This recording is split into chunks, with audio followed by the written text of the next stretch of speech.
नमस्कार, आप देख रहे हैं पहाड़ टीवी और मैं हूं आपके साथ स्मिता पटवार। चलिए देखते हैं उत्तराखंड की तमाम बड़ी खबरें, लेकिन उससे पहले एक नजर आज की हेडलाइंस पर। सीएम पद पर मुहर लगने के बाद शहीद स्मारक पहुंचे धामी, कहा शहीदों के सपनों के अनुरूप करेंगे काम। हरीश रावत ने की धामी की तारीफ, शालीनता को बताया कवच। कांग्रेस की हार पर हरीश रावत का बड़ा बयान, देवेंद्र यादव और अविनाश पांडे को बताया नाड़ीवेद। हल्द्वानी के उमेश बिष्ट ने की शानदार शुरुआत, मंडवे का केक बनाकर पहाड़ी उत्पादों को दे रहे हैं बढ़ावा। श्रीनगर में अलकनंदा नदी का सीना चीर रहे खनन कारोबारी, माना के खिलाफ माइनिंग पर प्रशासन चुप। मनसा देवी मार्ग पर शहर कोतवाली पुलिस की कार्रवाई, अवैध रूप से श्रद्धालु को ढोने वाले 5 दुपहिया वाहन सीज। ग्रामीण विकास की रीढ़ मनरेगा ने प्रधानों को बनाया कर्जदार, मनरेगा योजना में सामग्री का भुगतान न होने पर प्रधानों में रोष। उत्तराखंड के 12वें मुख्यमंत्री के रूप में नाम फाइनल होने के बाद पुष्कर सिंह धामी कल सबसे पहले राजधानी दून के कचहरी स्थित शहीद स्मारक पहुंचे। उन्होंने राज्य आंदोलनकारियों को याद करते हुए श्रद्धांजलि दी। धामी के साथ विधायक खजान दास और उमेश शर्मा काऊ भी मौजूद रहे। मुख्यमंत्री ने शहीद राज्य आंदोलनकारियों को नमन करते हुए कहा कि शहीदों के सपनों के अनुरूप राज्य के विकास के लिए सरकार काम करेगी। सीएम ने उनको शुभकामनाएं देने वाले सभी लोगों का आभार भी जताया। इसके बाद मुख्यमंत्री पुष्कर सिंह धामी ने पंडित दीनदयाल उपाध्याय पार्क में पंडित दीनदयाल उपाध्याय की प्रतिमा के साथ ही घंटाघर स्थित बाबा साहब भीमराव अंबेडकर और स्वर्गीय इंद्रमणि बडोनी की प्रतिमा पर माल्यार्पण कर श्रद्धांजलि अर्पित की। उत्तराखंड के मुख्यमंत्री पुष्कर सिंह धामी को कमान मिलते ही डोईवाला में भी भाजपा कार्यकर्ताओं में बेहद उत्साह का माहौल है। युवा सीएम से डोईवाला विधानसभा के साथ ही उत्तराखंड की सभी 70 विधानसभा में युवाओं को अब तमाम उम्मीदें हैं कि पुष्कर सिंह धामी सभी युवाओं को साथ लेकर चलेंगे। इस बार के विधानसभा चुनाव में भारतीय जनता पार्टी की सरकार को पूर्ण बहुमत में लाने के लिए जहां महिलाओं ने बढ़ चढ़कर भाजपा के पक्ष में मतदान किया, तो वहीं युवाओं ने भी युवा सीएम पुष्कर सिंह धामी को मुख्यमंत्री की कुर्सी तक पहुँचाने के लिए दिल लगाकर काम किया। एक बार फिर से उत्तराखंड में पुष्कर सिंह धामी की सरकार अस्तित्व में आ गई है, इसलिए युवाओं को धामी जहाँ बेहद पसंद आ रहे हैं, तो वहीं 6 महीने के छोटे से कार्यकाल का भी लाभ पुष्कर सिंह धामी और उत्तराखंड भाजपा सरकार को मिला है। डोईवाला के भाजपा नेता मनवर सिंह नेगी ने मुख्यमंत्री पुष्कर सिंह धामी को युवाओं के साथ महिलाओं की पहली पसंद बताते हुए कहा कि पुष्कर सिंह धामी हर उम्मीद पर खरा उतरे हैं, इसलिए देश के प्रधानमंत्री नरेंद्र मोदी का आशीर्वाद पुष्कर सिंह धामी को मिला है। उत्तराखंड में अगले 5 सालों में विकास की नई इबारत देखने को मिलने वाली है। देखिए, क्योंकि अभी आज ही विधायक दल की बैठक हुई है, जल्दी से जल्दी हम सभी से अनुरोध करेंगे और सबसे बात करने के बाद अंतिम जो रूपरेखा तैयार होगी उससे मैं आप सबको अवगत कराऊंगा और हमारी कोशिश होगी कि आज रात्रि को या कल तक हम आप सभी को माध्यम से सभी को सूचना दें। मंत्रिमंडल का सर किस तरह से होगा, कुछ नए चेहरे, कुछ बदलाव होगा या पुराने? अभी उस पर चर्चा नहीं हुई है, चर्चा होगी और उस पर जब भी चर्चा हो जाएगी तो आप सबके सामने। सर, यूनिफॉर्म सिविल कोड की भी बात कही थी आपने चुनाव से पहले, अब क्या उसको लागू करेंगे? हाँ, निश्चित रूप से मैंने कहा है कि जो भी संकल्प हमने लिए हैं उन सभी संकल्पों को हम जनता के सामने लाएंगे, उनको पूरा करेंगे। सबसे पहले तो मैं बधाई देना चाहूँगा अपने नए मुख्यमंत्री जी को कि उन्होंने उत्तराखंड की कमान संभाली है और हमें पूरी उम्मीद है, पूरा विश्वास है कि युवा कल्याण के लिए क्षेत्र में विकासशील कार्य करेंगे और विकास के नए आयाम स्थापित करेंगे। बिल्कुल, मैं कहना चाहूँगा कि जो सबसे पहले हमारे लोकप्रिय नेता मुख्यमंत्री जी जो हैं पुष्कर धामी जी, उनसे बहुत उम्मीदें हैं युवाओं की, महिलाओं की, और पूर्व में जो देखा है हमने जितनी उन्होंने विकास कार्य किया है, आज उसी का जो परिणाम है, जो सरकार बनी है उत्तराखंड में उन्हीं के द्वारा बनी है। बहुत बढ़िया, और आगे भी उम्मीद करते हैं कि वो इतने काम करेंगे कि अगली बार जो उत्तराखंड से पूर्ण बहुमत से आएगी और अपनी सरकार बनेगी। आम जनमानस, उत्तराखंड का आम जनमानस धामी जी को मुख्यमंत्री बनना देखना चाहता था और आम जनमानस बहुत खुश है, प्रसन्नता है आम जनमानस में, उत्तराखंड के जनमानस में बहुत प्रसन्नता है कि धामी जी पुनः मुख्यमंत्री बन रहे हैं। पूरा उत्तराखंड का जनमानस, उसमें महिलाएं भी हैं, उसमें युवा भी हैं, उसमें हमारे जितने भी जनता हमारी उत्तराखंड की है, सब उससे प्रसन्न हैं और इसलिए प्रसन्न है कि धामी जी के छोटे से कार्यकाल में जिन्होंने डिसीजन लिए, जिन्होंने निर्णय लिए, जो उन्होंने काम किए और जो आगे काम करेंगे, उससे लोग बहुत खुश हैं। और लोग चाहते थे, ये उत्तराखंड की जनता चाहती थी कि पुष्कर सिंह धामी इनको दोबारा जिम्मेदारी मिलनी चाहिए मुख्यमंत्री के तौर पे, और मिली है। मैं माननीय मुख्यमंत्री जी का, माननीय प्रधानमंत्री जी नरेंद्र मोदी जी का आभार व्यक्त करता हूं कि उन्होंने हमारे को एक बहुत अच्छा सीएम दिया, जो आगे भी विकास कार्यों को अच्छे निर्णय लेंगे। धामी जी और शॉर्ट टाइम में उन्होंने बहुत अच्छा काम किया, और उनके चेहरे पे इसलिए चुनाव लड़ा गया कि उन्होंने डिसीजन जो लिए उत्तराखंड के लिए, उत्तराखंड के विकास के लिए, उत्तराखंड के हित के लिए, उत्तराखंड की जनता के हित के लिए उन्होंने जो भी डिसीजन लिए, जो भी निर्णय लिए, वो बिल्कुल जनता ने उनको पसंद किया। और जनता यही चाहती थी कि वो दोबारा मुख्यमंत्री बने, और 5 साल का जो कार्यकाल रहेगा उनका, उसके बाद भी मुझे पूरा विश्वास है कि भारतीय जनता पार्टी की सरकार बनेगी। प्रधान संगठन टिहरी के जिला अध्यक्ष रविंद्र सिंह राणा ने लंबे समय से मनरेगा सामग्री के भुगतान न होने पर नाराजगी जाहिर करते हुए मुख्य विकास अधिकारी और डीएम को ज्ञापन सौंपा और सरकार से शीघ्र भुगतान की मांग की, और कहा कि कई ग्राम पंचायतों के अभी तक 2 वर्षों से भी अधिक समयावधि बीतने के बाद भी भुगतान नहीं हो पाया है, जिस कारण ग्राम पंचायतों के विकास का पहिया जाम होता नजर आ रहा है। फर्मों के द्वारा ग्राम पंचायतों को अब सामग्री नहीं दिए जाने के कारण मनरेगा योजनाएं गाँव में दम तोड़ती नजर आ रही है। साथ ही पिछले 2 महीने से भी अधिक समय से मनरेगा श्रमिकों की मजदूरी का भुगतान नहीं होने से इस बार गांव में होली का त्योहार का रंग भी फीका रहा। स्थिति यह है कि पंचायतों में अब मजदूर काम पर आने को भी तैयार नहीं है। पूर्व मुख्यमंत्री हरीश रावत देहरादून कांग्रेस भवन में मुख्यमंत्री पुष्कर सिंह धामी और प्रधानमंत्री नरेंद्र मोदी की तारीफ करते नजर आए। हरीश रावत ने कहा कि पुष्कर सिंह धामी को दोबारा मुख्यमंत्री बनाने का फैसला वाकई कठिन और चुनौतीपूर्ण था, लेकिन जिस दृढ़ता और शालीनता के साथ उन्होंने अपने कर्तव्य का निर्वहन किया वो बहुत अच्छा है। हरीश रावत ने कहा कि पुष्कर सिंह धामी के अंदर जो सबसे अच्छी चीज है वो ये है कि वो दूसरे से कुछ न कुछ सीखते हैं। अगर भाजपाई उनकी ये आदत खराब न करे तो उन्हें एक पूर्व सैनिक के पुत्र के रूप में अपनी दूसरे से सीखने वाली आदत को हमेशा बनाए रखना चाहिए। उत्तराखंड विधानसभा चुनाव में मिली करारी शिकस्त के बाद हरीश रावत ने जहां पीएम मोदी और सीएम पुष्कर सिंह धामी की तारीफ की है, तो वहीं दिल्ली से हार की समीक्षा करने उत्तराखंड आए कांग्रेस प्रदेश प्रभारी देवेंद्र यादव और पर्यवेक्षक अविनाश पांडे को नाड़ी वेद बताया है। हरीश रावत ने कहा कि हमारे नाड़ी वेद हार को लेकर सबसे बात कर रहे हैं और कांग्रेस को हार क्यों मिली वो भी जानने की कोशिश कर रहे हैं। आपको बता दें कि चुनाव से पहले टिकट बंटवारे के समय अविनाश पांडे को स्क्रीनिंग कमेटी का हेड बनाया गया था। प्रदेश प्रभारी देवेंद्र यादव की भी अहम भूमिका थी। ऐसे में अविनाश पांडे ने सभी कांग्रेस प्रत्याशियों का इंटरव्यू भी लिया था, इसलिए हरीश रावत ने अविनाश पांडे और देवेंद्र यादव को नाड़ी वेद बताया है, क्योंकि कांग्रेस से ज्यादा हार के कारणों की जानकारी उनको है। कुल मिलाकर हरीश रावत ने कांग्रेस की हार का पूरा ठिकरा अविनाश पांडे और देवेंद्र यादव के सर मढ़ने का काम किया है। मैं समझता हूँ जो साहसपूर्ण निर्णय लिया गया है, श्री पुष्कर धामी उसको सही साबित करें। और ये अलग बात है, मैंने उन पर बहुत प्रहार किए, क्योंकि मैं यदि उन पर प्रहार नहीं करता तो किस पर प्रहार करता। और मैंने बहुत सारे उन पर बाण चलाए, लेकिन उन्होंने मेरे हर बाण का बड़ी शालीनता से उसको डक किया। तो मुझे वो क्वालिटी उनकी राजनीति के अंदर बड़ी क्वालिटी। दूसरी बात यह है कि वो दूसरे की अच्छी चीज़ों को एडॉप्ट करने में उनको कोई परहेज नहीं। यदि इस आदत को बनाए रखें, यदि भाजपाइयों ने आदत खराब कर दी तो मैं कह नहीं सकता। यदि पूर्व सैनिक के बेटे की तरीके से अपनी आदतों को संभाल करके रखेंगे तो मैं समझता हूँ कि नतीजा आगे राज्य का ठीक है। जीता है जश्न वही तो मनाएगा। हम जीते नहीं तो हम थोड़ी जश्न मनाएंगे। वो जीते वो जश्न मना रहे हैं, उनको हक है जश्न मनाने का। और प्रधानमंत्री की में एक बात तो है, उनको जीतने की भूख है।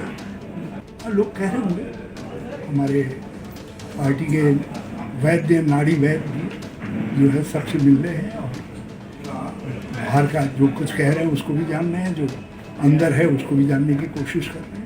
तो मैं समझता हूँ कुछ अच्छा निकलेगा। मुख्यमंत्री पुष्कर सिंह धामी को कमान मिलते ही पूरे उत्तराखंड में कार्यकर्ताओं के अंदर अपार उत्साह देखने को मिल रहा है। भारतीय जनता पार्टी के कार्यकर्ता मिठाई बांटकर, आतिशबाजी और रंग गुलाल लगाकर उत्साह समारोह मना रहे हैं। इसी परिप्रेक्ष्य में भारतीय जनता पार्टी के कार्यकर्ताओं द्वारा जिला मुख्यालय गोपेश्वर के गोपीनाथ मंदिर प्रांगण में एकत्र होकर भगवान गोपीनाथ की पूजा अर्चना कर उत्तराखंड के विकास के लिए प्रार्थना की। ढोल नगाड़ों के साथ सभी कार्यकर्ता पूरे गोपेश्वर बाजार में पुष्कर सिंह धामी की जय जयकार करते हुए बस स्टैंड गोपेश्वर पहुंचे। वहां पर कार्यकर्ताओं ने आतिशबाजी कर, रंग गुलाल लगाकर और मिष्ठान वितरण कर उत्सव समारोह मनाया।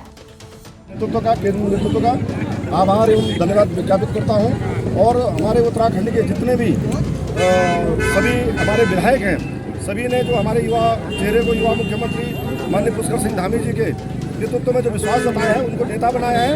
और कल उनका शपथ ग्रहण समारोह है। और जिस प्रकार से देखते हैं कि चुनाव के दौरान भी बहुत सारा उत्साह हमारे युवाओं में, युवा कार्यकर्ताओं में, मातृशक्ति में और तमाम जनता में था, उसका परिणाम है कि हम 47 सीटों को लेकर खंड में आगे आए हैं। और बहुत से में हमारी जो योजनाएं हैं, जो हमारे काम हैं, जो हमारे मोदी जी और धामी जी के जो काम है, मिल करके हम काम करेंगे। डबल इंजन की सरकार बहुत अच्छे काम करेगी और जनपद चमोली के लिए बड़ी से बड़ी सौगात लाने का हम प्रयास करेंगे। उत्तरकाशी जिले के बड़कोट तहसील के अंतर्गत उप जिलाधिकारी बड़कोट की टीम द्वारा सरू खेत में खाद्यान्न विभाग के ट्रकों में उप जिलाधिकारी बड़कोट की टीम के द्वारा छापा मारा गया, जिसमें कि खराब चावल पाया गया है, जिसमें जांच टीम ने नायब तहसीलदार बड़कोट धनीराम डंगवाल और अन्य कर्मचारी मौजूद रहे। जांच के दौरान चावल के सैंपल लिए गए हैं और उचित कार्रवाई करने के लिए नायब तहसीलदार बड़कोट के द्वारा कहा गया है। विधानसभा चुनाव के बाद हरिद्वार जिले में पंचायत चुनाव की सरगर्मियां तेज हो गई है। हरिद्वार जिला पंचायत के पूर्व अध्यक्ष राव आफाक अली ने परिसीमन और आरक्षण में गड़बड़ी करने का आरोप लगाया है। इस मामले में उन्होंने हरिद्वार जिलाधिकारी को ज्ञापन सौंपकर आरक्षण में गड़बड़ी रोकने की मांग की है। राव आफाक अली ने कहा कि पंचायत चुनाव में लाभ लेने के लिए भाजपा ने पहले ही हस्तक्षेप कर उनकी पंचायत सीट सलेमपुर का नाम समाप्त कर 2 भागों में बांट दिया। अब भाजपा के लोग आरक्षण में भी धांधली करने का प्रयास कर रहे हैं। राव आफाक अली ने जिलाधिकारी से मांग की है कि परिसीमन की तरह आरक्षण में धांधली न की जाए। वहीं जिलाधिकारी विनय शंकर पांडे ने कहा कि परिसीमन नियमों के अनुसार हुआ है और आगे आरक्षण में भी नियमों के अनुसार पारदर्शिता बढ़ती जाएगी। भारतीय जनता पार्टी के चंद लोग हैं जिन्होंने मेरे गांव का जो है सलेमपुर जिला पंचायत का अस्तित्व ही खराब कर दिया, नाम ही खत्म कर दिया। उसके 2 भाग करके एक का नाम जो है राजनीतिक द्वेष के कारण बोंगला कर दिया और एक का नाम बहादुराबाद कर दिया। अब वो मेरी सीट को भी आरक्षित करना चाहते हैं कि मैं किसी तरह जिला पंचायत में जो है चेयरमैन या उप चेयरमैन या सदस्य बनकर ना जाऊँ, क्योंकि जब मैं चेयरमैन बना था तो इनके पेट में बड़ा दर्द हुआ था। आपका कहना है कि अभी जो पंचायतों का परिसीमन हुआ था और इनकी जो ऑब्जेक्शंस थे उसको सुना नहीं गया। एनीवे खैर वो तो कोर्ट से सब सेटल हो गया है, वो परिसीमन जैसा था वैसे ही रहेगा। आरक्षण की जो बात कर रहे हैं कि एक पर्टिकुलर ग्राम पंचायत है या क्षेत्र पंचायत है, उसमें किसी पर्टिकुलर कास्ट या रिलीजन का बहुमत है, उसको किसी दूसरे में आरक्षित किया जा रहा, तो ये बिल्कुल बेबुनियाद है, क्योंकि अभी तक आरक्षण होना है, कब से होना है इसका शेड्यूल भी नहीं प्राप्त हुआ है शासन से। जब प्राप्त होगा उसका एक प्रॉपर तरीका है, उसका एक जियो है, उसके हिसाब से किया जाएगा। खनन माफियाओं का राज प्रदेश में लगातार बढ़ता जा रहा है। खनन माफियाओं के हौसले भी इतने बुलंद हो चुके हैं कि उनको नियम कानून की कोई परवाह नहीं है। पैसे कमाने के लालच में खनन माफियाओं ने जंगलों को तक नहीं छोड़ा और जंगलों के बीचों बीच ऐसा कारनामा कर दिया जिसे देखकर आप भी हैरान रह जाएंगे। जंगल के बीचों बीच खोदी गई ये नहर किसी सरकारी योजना के तहत नहीं, बल्कि खनन माफियाओं ने अवैध तरीके से इसका खुदान किया है। उससे निकलने वाले पानी की निकासी के लिए करीब 2 किलोमीटर की नहर खोदकर पानी की निकासी के लिए कोसी नदी तक नहर बनाई है, जो पूरी तरह से अवैध है। यही नहीं, वन विभाग की संपत्ति पर खनन माफियाओं ने रातों रात ये नहर खोदकर सभी को हैरान कर दिया, क्योंकि इसकी भनक ना तो वन विभाग को लगी, ना ही अधिकारियों को लगी और ना ही प्रशासन या पुलिस को। अवैध तरीके से जेसीबी से ये नहर वन विभाग के क्षेत्र में बना दी गई, जबकि जहाँ ये नहर बनी है उससे महज कुछ ही कदमों की दूरी पर वन विभाग की चौकी भी मौजूद है। बावजूद इसके सरकारी संपत्ति पर अवैध कार्य होने पर भी कर्मचारी चैन की नींद सोते रहे और माफिया रात भर जाग कर सरकारी संपत्ति को खुर्द बुर्द करते रहे। वहीं ग्रामीणों द्वारा पूरे मामले की वीडियो सोशल मीडिया पर वायरल कर दी गई है, जिसके बाद प्रशासन जाग गया है, अब कागजी कार्यवाही का कोरम पूरा करने में जुटा है। गुलजारपुर क्षेत्र में अवैध खनन की शिकायत आती रहती है, जिसके रोकथाम के लिए हम बार बार वहाँ पर छापामार कार्रवाई भी करते हैं और कई वाहन भी हमने पकड़े हैं और स्टोन क्रशरों पर भी हमने कार्रवाई की है। अभी हाल में एक मामला आया है कि जय स्टोन क्रशर द्वारा अपना जो रिसाइकलिंग टैंक का जो पानी है उसकी निकासी के लिए एक वहाँ पर गूल खोदी गई है। तो जैसे ही हमको इसका सूचना मिली तो हमने भारतीय वन अधिनियम के अंतर्गत इसमें मुकदमा दर्ज कर दिया है। वो क्रशर के विरुद्ध कानूनी कार्रवाई की जा रही है। वन विभाग जो है बराबर अपने आरक्षित वन में नज़र बनाए हुए है और जो भी क्रशर स्वामी है उसको हमने नोटिस दिए गए हैं और जो भी इसकी पुनरावृत्ति करेगा उसकी FIR भी की है हमने। वो कई वाहन भी इसमें लगभग 2 करोड़ की हमने धनराशि भी इसमें वसूल की है। उगान सितारगंज में लगे लगभग 160 आम के पेड़ों का टेंडर प्रक्रिया मुख्य उगान विभाग की टीम ने सितारगंज पहुंचकर बोलीदाताओं के टेंडर को खोला गया। वहीं कमेटी ने बोलीदाताओं की टेंडर से असंतुष्ट होकर एक सप्ताह के लिए टेंडर को कैंसिल कर दिया है। वहीं मुख्य उगान अधिकारी भावना जोशी ने बताया कि विगत वर्षों की तुलना में इस वर्ष बोलीदाताओं ने काफी हद तक कम उगान विभाग के आम के पेड़ों की बोली लगाई है। साथ ही उन्होंने कहा कि बोली काफी कम होने के कारण एक सप्ताह के लिए टेंडर प्रक्रिया को रोक दिया गया है। एक सप्ताह के अंदर टेंडर प्रक्रिया पूर्ण प्रारंभ की जाएगी। साहब पिछले साल यहाँ पर टेंडर जब टेंडर प्रक्रिया हुई थी, टेंडर डाले थे सारे ठेकेदारों ने। अभी तो जितने हैं, पिछले साल तो बहुत ज़्यादा लोग थे, तो यहाँ पर हुआ था करीब 4 लाख से ऊपर ठेका इसका। पिछले साल पूरा बगीचा भरा हुआ था, ये बढ़िया माल, बहुत अच्छा माल था। इस बार माल इसमें है नहीं, पूरा बगीचा पड़ा है, खाली कुछ पेड़ों पर है। ठीक है, अब उसकी वजह से जो है ठेकेदारों को जब कुछ नहीं मिलेगा, उसी के आधार पे हमने इधर उधर के लोग हैं सब, अब वो जहाँ तहाँ के माल इसमें है, तो जैसा माल है वैसे ही इसकी कीमत लगाई गई है। ठीक है, सबके टेंडर पड़े हुए हैं, सब अलग अलग पड़े हुए, मिला हुआ यहाँ पर कोई भी नहीं है। अब इनकी नियत है कि ये बगीचा इन लोगों को ना देने की। अब क्यों है ये तो यही बताएंगे। अब जो है हमारी तो ये है, अब देखते हैं कि हम जो है कोर्ट में इसको फिर लेके जाएंगे, क्या करें फिर, क्योंकि ऐसे तो अब पिछले साल जब हमें नुकसान हुआ था इसमें, कहाँ गए वो, इधर आओ आजाद भाई, ये खड़े 2.25 लाख रुपये घटे इनको। इनकी उसमें साला टेम्पो भी बिक गया, इनकी स्कूटर भी बिक गई। उसके बाद में इनके साहब जो है फिर भी इनको जो है पैसे पूरे इनके जो है वो नहीं हुए। अब जो है अब टेंडर हुआ है साहब 1,52,000 का, तो अभी ये कह रहे हैं कि ऐसा कि ऐसा टेंडर काम है, हम इसको कम की वजह से हम इसको जो है निरस्त कर रहे हैं। तो निरस्त कर रहे हैं, कोई तो है नहीं बताऊँगा मैं, अब ये कर रहे हैं तो ये जाने, लेकिन जो है हम इसको जो है कोर्ट में ले जरूर जाएंगे इसको लेके। अब इनसे टेंडर लेते हैं अभी, क्योंकि अब इसका जवाब जो फिर कोर्ट में पूछेंगे, कोर्ट अपने आप से पूछेगा इनसे कि भाई कैसे करना है, क्योंकि जब माल है नहीं, पेड़ सारे खाली पड़े हुए हैं, तो यहाँ कोई बेवजह को पैसे दे जाएगा। टेंडर हमारा रहा है, इसमें जो लोगों ने बोली लगाई काफ़ी कम लगी हमें। हमारा चक्चू आकलन काफ़ी हाई साइड में था, तो हमने इसको फिर से कैंसिल करते हुए नया, अभी 1 हफ्ते बाद हमने नया इसमें कॉल करेंगे हम इसमें ऑप्शन, तो उसमें सब लोग आमंत्रित हैं। तो जैसे हमें इसका पूरा मिलेगा, मतलब मिनिमम जो मिल जाएगा उस हिसाब से फिर हम लोग उसमें सितारगंज का ये बगीचा है, और इसमें अराउंड जो फलत 14 एकड़ बगीचा है, इसमें अराउंड 160 पेड़ हमारे अभी फलत में है। और इसमें पिछले साल से मतलब यहाँ पर वैसे तो कम हुआ है, लेकिन इतना कम नहीं हुआ है क्योंकि हमारे जो इस बार लोगों ने बोली काफ़ी कम लगाई है, तो उसमें हम लोगों ने इसको माना नहीं है और हमने इसको कैंसिल करते हुए अगले इसमें ठेकेदार हमारे सब लोग आ सकते हैं और इसमें बोली लगा सकते हैं, जिसका मैक्सिमम जिसका होगा वो हम उसको दे देंगे। लोगों ने उसको 1.5 लाख जो हमें दिखा है, लोगों ने मोस्टली सभी लोगों ने एक ही टाइप का लोगों ने लगा रखा है, ऐसा लगा लोग मिल गए हैं सब लोग, तो वो भी हमें लगा और हमें लगा इसको फिर से निष्पक्ष तरीके से एक हफ्ते का टाइम देना चाहिए और लोग यहाँ पर आएँ और देख लें कितना इसमें है। और क्योंकि पिछली बार से काफ़ी कम लोगों ने इसमें इस बार दिया है, तो हमें लगता है इसको फिर से कर लेना चाहिए। नहीं होता ऐसा कुछ नहीं होता, ये तो जो हमारा टेक्निकल हमारी अपनी कमेटी बनती है जो डिसाइड करती है, वो हम उसको बाहर भी लेके जाते हैं। चक्षु आकलन कमेटी हमारी बनती है, तो उसमें जो हमारा जो लिखा था वो काफ़ी हाई साइड में था, तो यहाँ जो बोली लगी काफ़ी कम लगी है।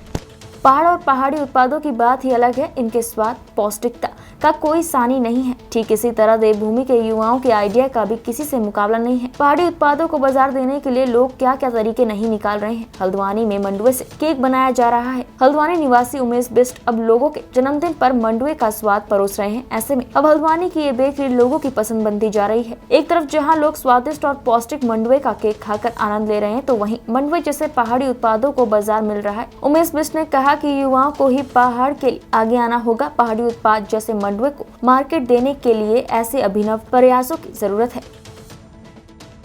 सर मंडुए का हमारे पास 5 से 6 वैरायटी के केक्स अवेलेबल हैं, लाइक अलग अलग फ्लेवर्स के साथ इन्फ्यूज़ करके जो हम लोग बनाते हैं इसे। और मंडुआ एक लाइक बहुत हेल्दी ग्रेन है, एक तो ये ग्लूटेन फ्री है और दूसरा इसको हम शुगर फ्री वर्जन में भी इजीली यूज़ कर सकते हैं।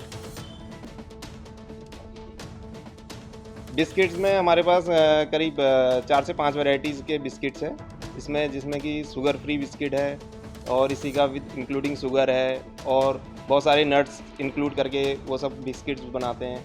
और पिज़्ज़ा में हमारे पास वैरायटीज़ हैं इसमें, लाइक पनीर के साथ मिक्स वेज और ये सब है जी। सर मन में ये ख्याल इसलिए आया कि जैसे नॉर्मली यहाँ पर लाइक बेकरीज़ में हम तो काफ़ी टाइम से यहाँ पर रहे, तो बेकरीज़ में मैंने देखा कि यार ज़्यादातर वही सब केक्स हैं जो लाइक ऑल ओवर हर जगह मिलते हैं। कुछ अलग नहीं था हमारे लाइक पहाड़ी कल्चर के रिलेटेड। तो मैंने कहा यार क्यों ना मंडुए का रोटी, तो जब हम रोटी बना सकते हैं तो उससे केक क्यों नहीं बना सकते। बस इसी चीज़ को सोचते हुए मैंने इसका केक में इन्फ्यूज़न किया और स्टार्ट किया है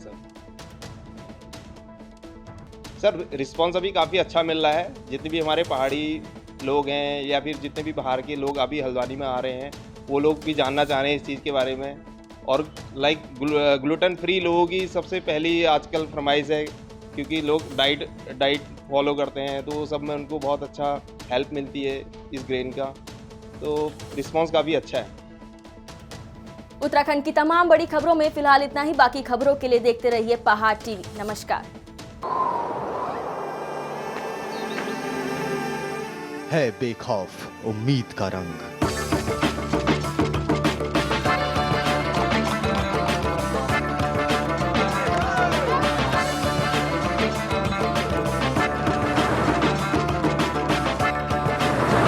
है आस्था भी।